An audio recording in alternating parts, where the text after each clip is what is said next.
قرآن مجید میں سورۃ الفرقان میں ہے کہ اللہ کے جو بندے ہیں عباد الرحمن،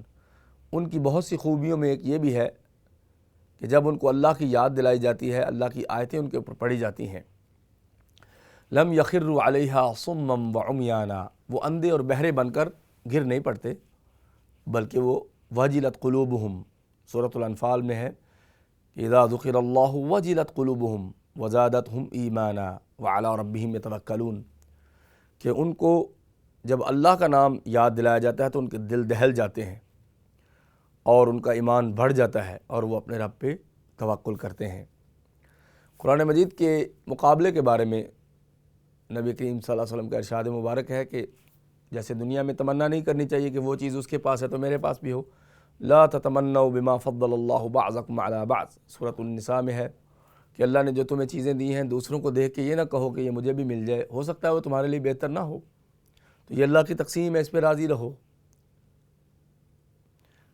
اسی طرح قرآن ایسی چیز ہے کہ اس کی آپ تمنا بھی کر سکتے ہیں۔ آپ علیہ السلام نے فرمایا لا حسد الا فی اثنتین، اگر رشک کرنا ہے کسی چیز پہ تو دو باتوں میں کر سکتے ہیں، رجل آتاہ اللہ القرآن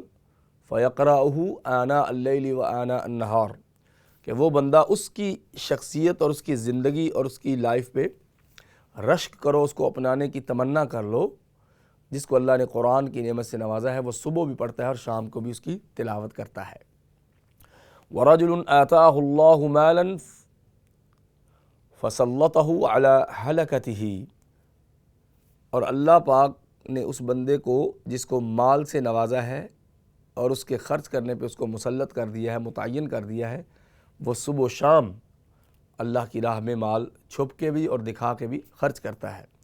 تو آپ یہ تمنا کر سکتے ہیں کہ اللہ اگر مجھے بھی اتنا مال ملے تو میں بھی خرچ کروں، خرچ کرنے کی تمنا ہے، اس لیے فرمایا لا حسد الا فی اثنتین، دو باتوں میں رشک ہو سکتا ہے۔ پھر قرآن کا تدبر بہت ضروری ہے، افلا یتدبرون القرآن ام علی قلوب اقفالها، سورہ محمد میں ہے کہ یہ قرآن میں تدبر کیوں نہیں کرتے، کیا ان کے دلوں پہ تالے تو نہیں پڑے؟ تو ام بمعنی بل ہے، یعنی ہاں بلکہ ان کے دلوں پہ تالے لگ گئے ہیں دنیا کی محبت کے، تبھی تو یہ قرآن میں تدبر کی طرف نہیں آتے۔ حضرت عمر رضی اللہ عنہ فرماتے ہیں کہ ان نبیکم قال، اے لوگو تمہارے نبی نے کہا ہے، ان اللہ یرفع بہذا الکتاب اقواما ویضع بہ آخرین،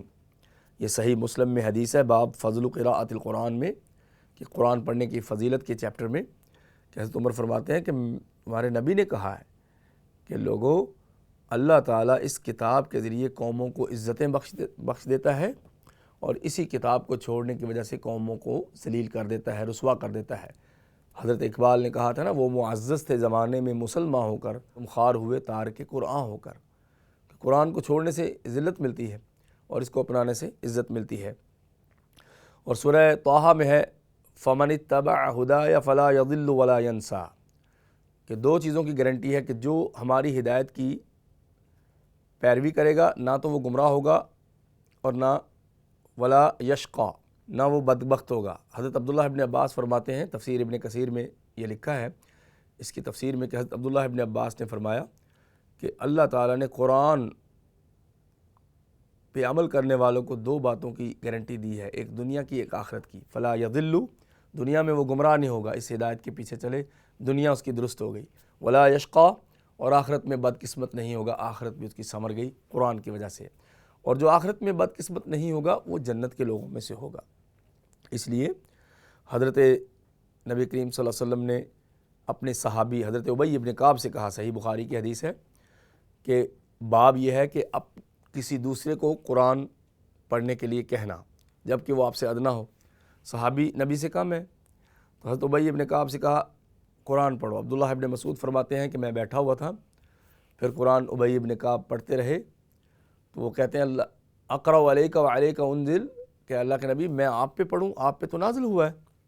تو آپ نے فرمایا اللہ سمانی، اللہ امرنی، اللہ نے مجھے حکم دیا ہے، وسماک، اور آپ کا نام لیا ہے عرش پہ کہ آپ پڑھیں، تو وہ رونے لگ گئے کہ اللہ امرنی اللہ سمانی، کیا اللہ نے میرا نام لیا عرش پہ؟ تو قرآن آپ کا ذکر خیر بننے کا ذریعہ ہے، اور جس کا اللہ ذکر خیر کرے اس کو جہنم میں نہیں پھینکتے، وہ جنت میں جاتا ہے۔ لہٰذا حضرت ابی بن کعب کی آواز بہت پیاری تھی، وہ بہت بڑے قاری تھے قرآن کے۔ جب انہوں نے پڑھا، جب سورہ النساء کی اس آیت پہ پہنچے فَكَيْفَ إِذَا جِئْنَا مِنْ كُلِّ أُمَّةٍ بِشَهِيدٍ وَجِئْنَا بِكَ عَلَى هَؤُلَاءِ شَهِيدًا، کہ اس منظر کی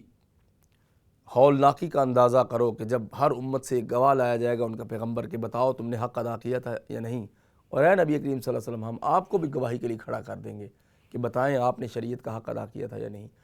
تو یوں دیکھا حضرت عبداللہ ابن مسعود نے ابی ابن کعب کی طرف اشارہ کیا کہ رک جاؤ رک جاؤ،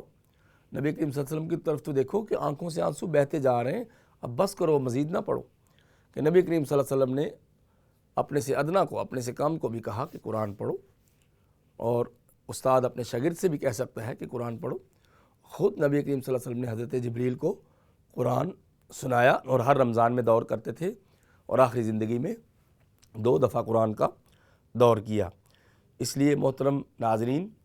قرآن مجید کی تلاوت اور اس کی حفاظت اور اس کے حدود کی حفاظت اور اس سے محبت اور اس کو ہمیشہ حفظ کرنا اور یاد رکھنا، یہ جنتوں میں جانے کا ذریعہ ہے اور جنت واجب ہونے کا وسیلہ ہے، طریقہ ہے۔ وآخر دعوانا ان الحمد للہ رب العالمین۔